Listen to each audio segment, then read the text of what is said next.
Genesis chapter 1, the creation. In the beginning, God created the heavens and the earth.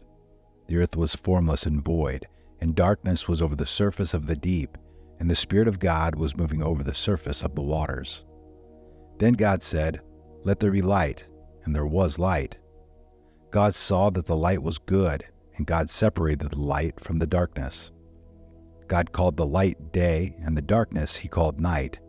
And there was evening and there was morning, one day. Then God said, "Let there be an expanse in the midst of the waters, and let it separate the waters from the waters." God made the expanse and separated the waters which were below the expanse from the waters which were above the expanse, and it was so. God called the expanse heaven, and there was evening and there was morning, a second day. Then God said, "Let the waters below the heavens be gathered into one place, and let the dry land appear." And it was so. God called the dry land earth, and the gathering of the waters he called seas, and God saw that it was good. Then God said, "Let the earth sprout vegetation, plants yielding seed, and fruit trees on the earth bearing fruit after their kind with seed in them." And it was so. The earth brought forth vegetation, plants yielding seed after their kind, and trees bearing fruit with seed in them, after their kind. And God saw that it was good. And there was evening and there was morning, a third day.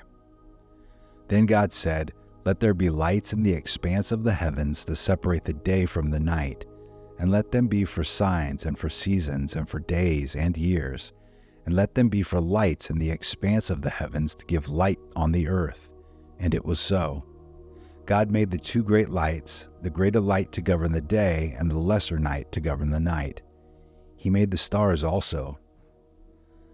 God placed them in the expanse of the heavens to give light on the earth, and to govern the day and the night, and to separate the light from the darkness. And God saw that it was good. There was evening and there was morning, a fourth day. Then God said, "Let the waters teem with swarms of living creatures, and let birds fly above the earth in the open expanse of the heavens." God created the great sea monsters and every living creature that moves, with which the waters swarmed after their kind, and every winged bird after its kind. And God saw that it was good. God blessed them, saying, "Be fruitful and multiply, and fill the waters and the seas, and let birds multiply on the earth." There was evening and there was morning, a fifth day. Then God said, "Let the earth bring forth living creatures after their kind, cattle and creeping things and beasts of the earth after their kind." And it was so. God made the beasts of the earth after their kind, and the cattle after their kind, and everything that creeps on the ground after its kind. And God saw that it was good. Then God said, "Let us make man in our image, according to our likeness, and let them rule over the fish of the sea, and over the birds of the sky, and over the cattle, and over all the earth, and over every creeping thing that creeps on earth." God created man in his own image. In the image of God he created him. Male and female he created them. God blessed them, and God said to them, "Be fruitful and multiply, and fill the earth and subdue it, and rule over the fish of the sea, and over the birds of the sky, and over every living thing that moves on the earth." Then God said, "Behold, I have given you every plant yielding seed that is on the surface of all the earth, and every tree which has fruit yielding seed. It shall be food for you, and to every beast of the earth, and to every bird of the sky, and to everything that moves on the earth which has life. I have given every green plant for food." And it was so. God saw all that he made, and behold, it was very good. And there was evening and there was morning, the sixth day. Chapter 2, the creation of man and woman. Thus the heavens of the earth were completed, and all their hosts. By the seventh day God completed his work which he had done, and he rested on the seventh day from all his work which he had done. Then God blessed the seventh day and sanctified it, because in it he rested from all his work which God had created and made. This is the account of the heavens and the earth, when they were created, in the day that the Lord God made earth and heaven. Now no shrub of the field was yet in the earth, and no plant of the field had yet sprouted, for the Lord God had not sent rain upon the earth, and there was no man to cultivate the ground. But a mist used to rise from the earth and water the whole surface of the ground. Then the Lord God formed man of dust from the ground, and breathed into his nostrils the breath of life, and man became a living being. The Lord God planted a garden toward the east in Eden, and there he placed a man whom he had formed. Out of the ground the Lord God caused to grow every tree that is pleasing to the sight and good for food, the tree of life also in the midst of the garden, and the tree of knowledge of good and evil. Now a river flowed out of Eden to water the garden, and from there it divided and became 4 rivers. The name of the first is the Pishon. It flows around the whole land of Havilah, where there is gold. The gold of the land is good. The bdellium and the onyx stone are there. The name of the second river is the Gihon. It flows around the whole land of Cush. The name of the third river is the Tigris. It flows east of Assyria. And the fourth river is the Euphrates. Then the Lord God took the man and put him in the Garden of Eden to cultivate it and keep it. The Lord God commanded the man, saying, "From any tree in the garden you may eat freely, but from the tree of knowledge of good and evil you shall not eat, for in the day that you eat from it you will surely die." Then the Lord God said, "It is not good for the man to be alone. I will make him a helper suitable for him." Out of the ground the Lord God formed every beast of the field and every bird of the sky, and brought them to the man to see what he would call them. And whatever the man called a living creature, that was its name. The man gave names to all the cattle, to all the birds of the sky, to every beast of the field, but for Adam there was not found a helper suitable for him.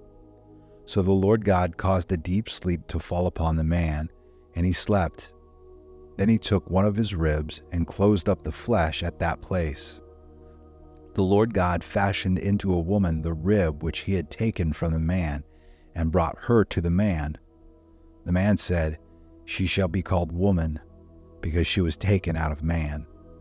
For this reason a man shall leave his father and his mother, and be joined to his wife, and they shall become one flesh. And the man and his wife were both naked, and were not ashamed. Chapter 3. The Fall of Man.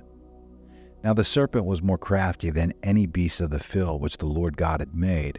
And he said to the woman, "Indeed, has God said, 'You shall not eat from any tree of the garden'?"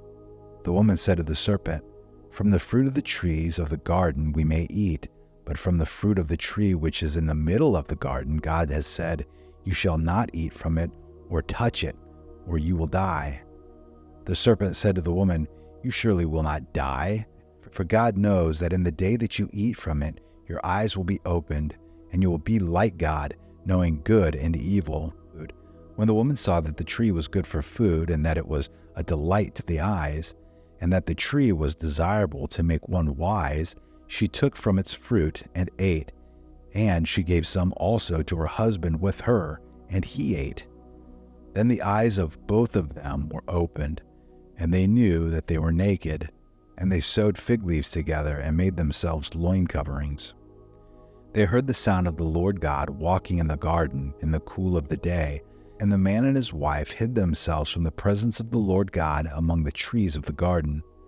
Then the Lord God called to the man and said to him, "Where are you?" He said, "I heard the sound of you in the garden, and I was afraid because I was naked, so I hid myself." And he said, "Who told you that you were naked? Have you eaten from the tree which I commanded you not to eat?" The man said, "The woman whom you gave to be with me, she gave me from the tree, and I ate." And the Lord God said to the woman, "What is this that you have done?" And the woman said, "The serpent deceived me, and I ate." The Lord God said to the serpent, "Because you have done this, cursed are you more than all cattle, and more than every beast of the field. On your belly you will go, and dust you will eat all the days of your life, and I will put enmity between you and the woman, and between your seed and her seed. He shall bruise you on the head, and you shall bruise him on the heel. To the woman he said, I will greatly multiply your pain in childbirth. In pain you will bring forth children, yet your desire will be for your husband, and he will rule over you. Then to Adam he said, Because you have listened to the voice of your wife and have eaten from the tree about which I commanded you, saying, You shall not eat from it. Cursed is the ground because of you. In toil you will eat of it all the days of your life. Both thorns and thistles it shall grow for you, and you will eat the plants of the field. By the sweat of your face you will eat bread till you return to the ground, because from it you were taken, for you are dust, and to dust you shall return. Now the man called his wife Eve, because she was the mother of all the living. The Lord God made garments of skin for Adam and his wife, and clothed them. Then the Lord God said, Behold, the man has become like one of us, knowing good and evil. And now he might stretch out his hand and take also from the tree of life, and eat, and live forever. Therefore the Lord God sent him out of the Garden of Eden to cultivate the ground from which he was taken. So he drove the man out, and at the east of the Garden of Eden he stationed the cherubim and the flaming sword, which turned every direction to guard the way to the tree of life.